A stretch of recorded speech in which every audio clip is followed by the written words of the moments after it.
Good morning. This is your host, Kelsey Tabor. Hey there, my name is Amanda Putman, and I teach freshman advanced English here in my district in the state of Texas. Hello, I'm Eduardo Elizondo and I'm a school psychologist here with Austin Independent School District. I've had about 3 to 4 years of experience with schools, but most specifically in the areas of special education. Hi, my name is Lisa McGinnis. I am a student support counselor working at a high school currently.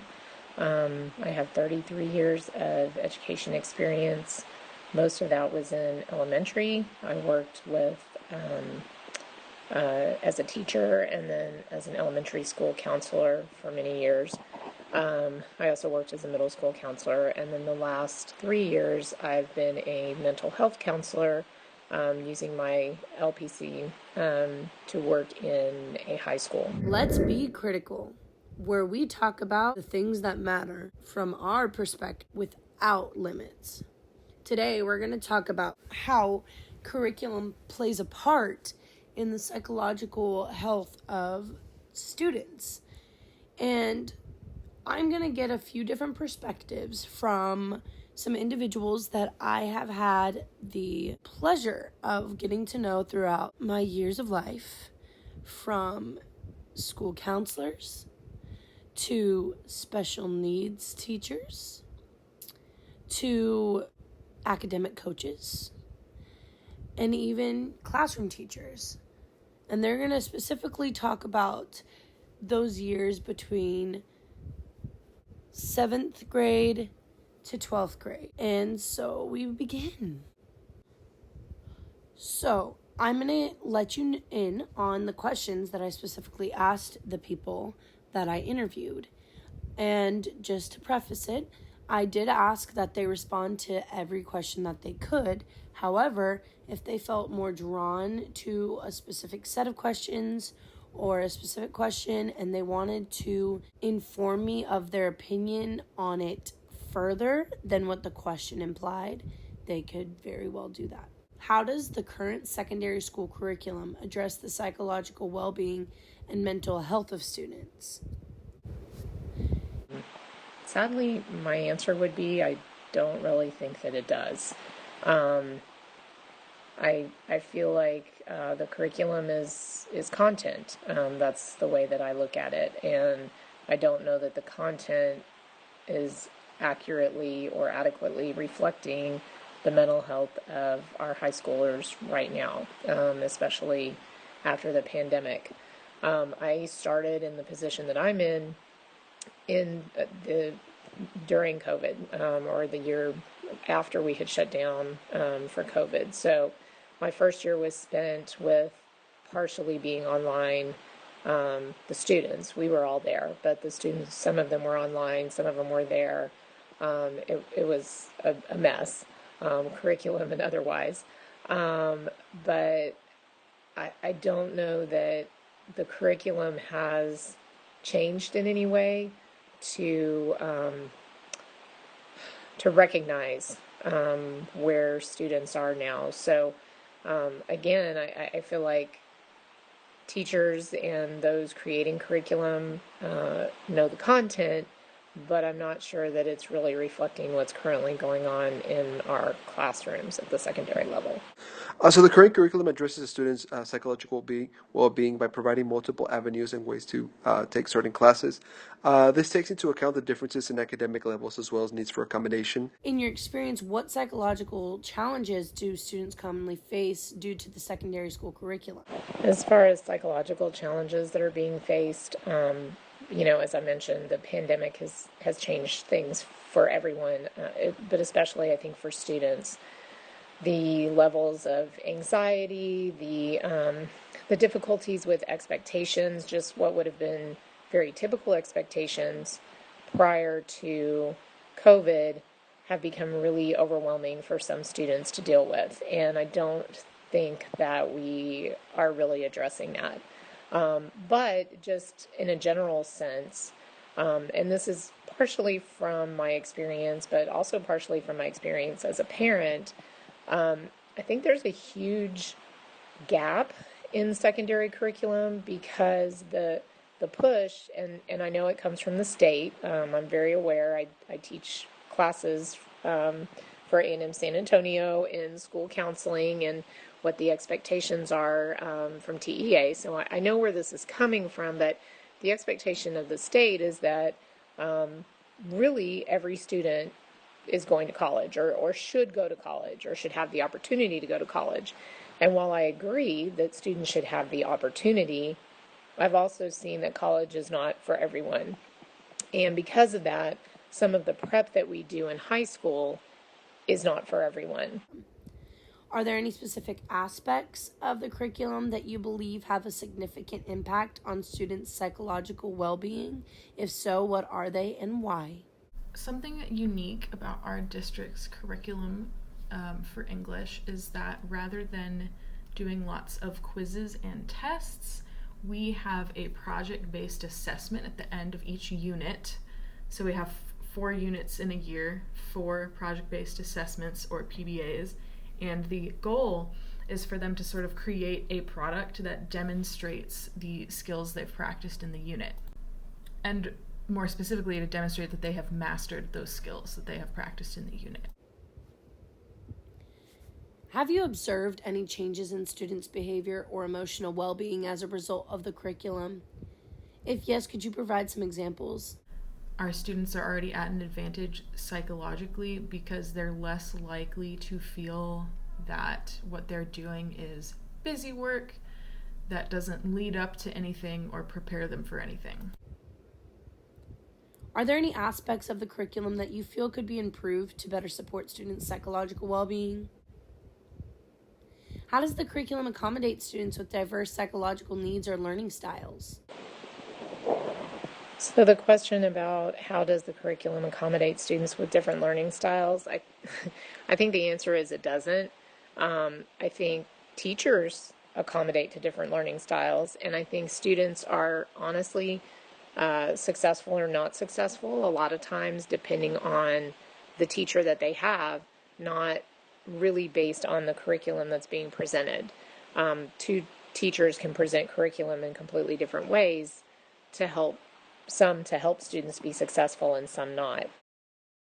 As to the rest of students' psychological needs and how curriculum meets that or prepares teachers for that, I will say I don't have a lot of experience with it yet, but I know that I try to make my classroom a place where we can have difficult discussions respectfully, and our counseling team is very wonderful about answering questions and making themselves available to the kids and making sure that not only the kids but also all the teachers know that the counselors are available for support, and that definitely makes all the difference. So, my experience is as someone who does not focus working with the curriculum, but instead, testing the student, getting observations in, seeing what the student needs, right? And from there, I would indicate my suggestions on the changes of the curriculum as well.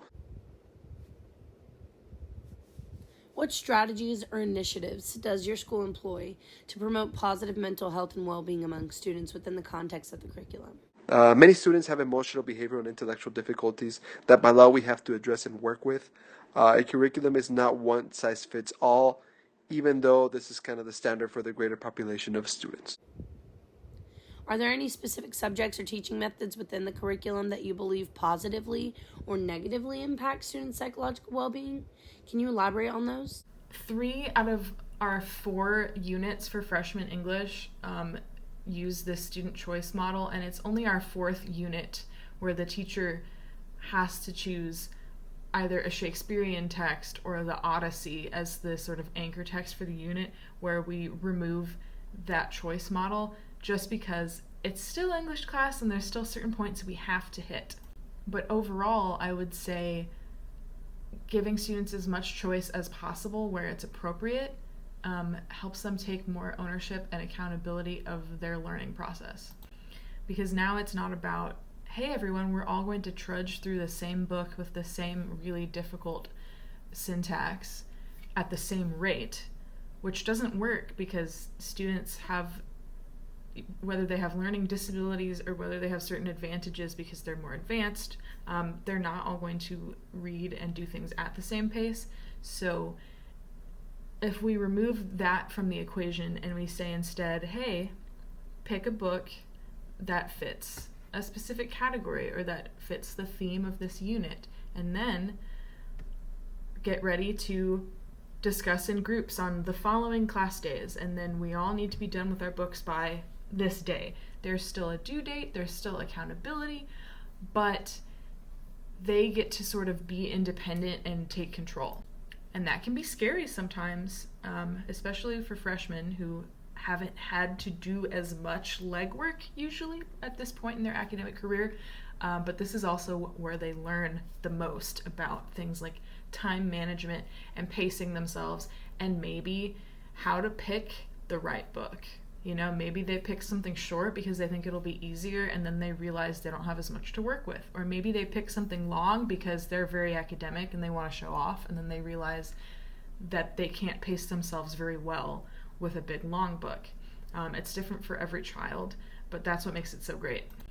Another thing I think we're doing that really helps accommodate kids' different needs and learning styles is that we do have a lot of stuff that we have available online. So our district uses the Canvas LMS for the vast majority of our assignments.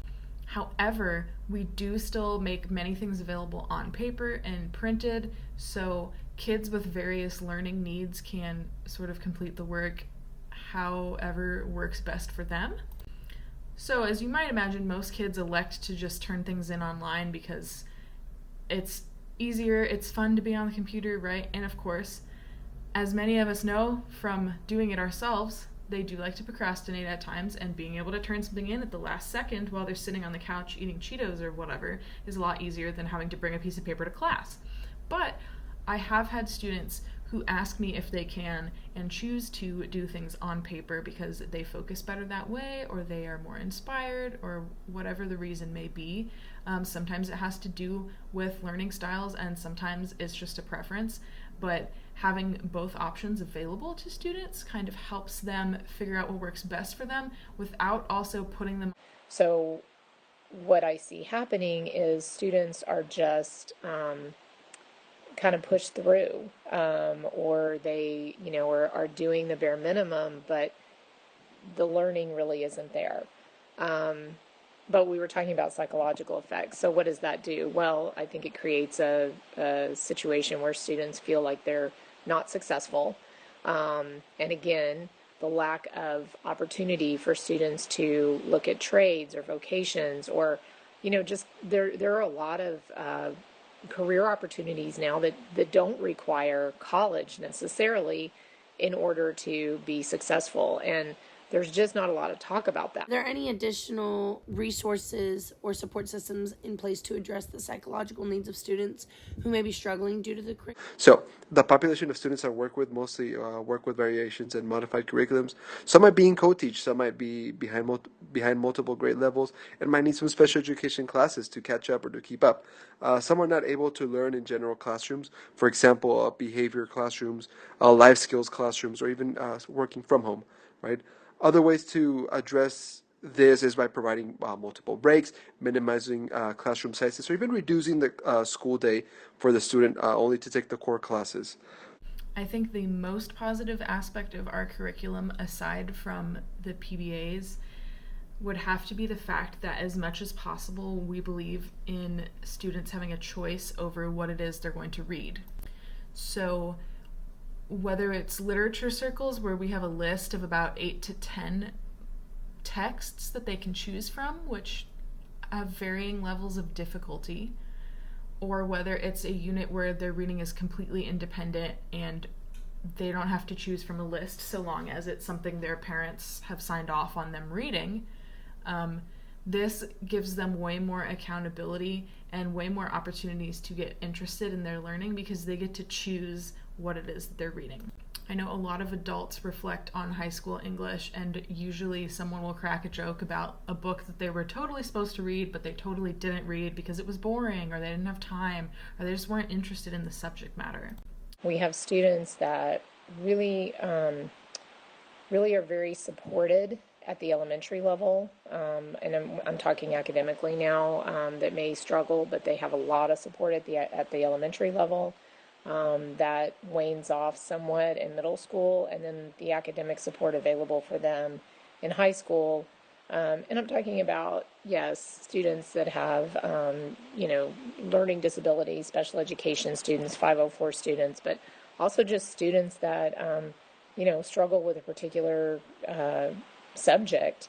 There's just not the availability of support that there is at the lower levels. Have you received any formal training or professional development related to addressing students' psychological well-being in the context of the curriculum? The many teams that I have worked with throughout my years have not received much training in regards to addressing well-being through curriculums. Not myself either, due to working the school psychology area. What we work with is usually my evaluation, the law, and the art committee decisions. Modifying and accommodating with the curriculum is based on our duties and responsibilities as individuals who work in a special education setting. All right, so Kelsey here again. Now that we've had the opportunity to really listen to all of these lovely people we just did, one of which is my cousin, another is a very long time friend of mine from college, and another I met through a organization I was a part of, actually the Texas Right to Life, which is something that I hold near and dear to my heart even now, especially because they support most of the values I do, and also I just made very long-term friendships that have lasted clearly for over 10 years. With that being said, I feel like they have adequately answered all the questions that I posed to them, and some of which did end up, meshing into another question, because a lot of the questions I asked were meant to lead up to the next question, or, just kind of provide them a place to brainstorm all of the answers that they would be giving for these type of questions that have to do with the psychology behind curriculum. And I don't know if you noticed, but the common thing with most of them is that it's not really the curriculum that is the issue in most cases, because every teacher chooses to teach that curriculum in a specific manner that's appropriate for their students. So even though the state requires you to an extent to teach certain things, there are ways that you are able to make the curriculum your own and really get through to your students. And I think that's my main takeaway from this course in general, is that, yeah, a lot of what we are required to teach, specifically in history, but all throughout the curricula, is very biased because of who first came up with this system, and it was predominantly the white male. And this was not even the white male working class, this was the elitists, right? So a lot of times we come in conflict with what we should teach and what is there to teach, or what we want to teach. So rather than just teaching solely what the curriculum tells us to teach, we need to use the critical pedagogy that we have experienced in our lives, that we have learned in our education, and that we continuously see is a great tool for being self-aware and changing the social aspects of the world to where we can make this world a more accepting and understanding place where we don't all come from the same background and we can't have a one-size-fit-all curriculum.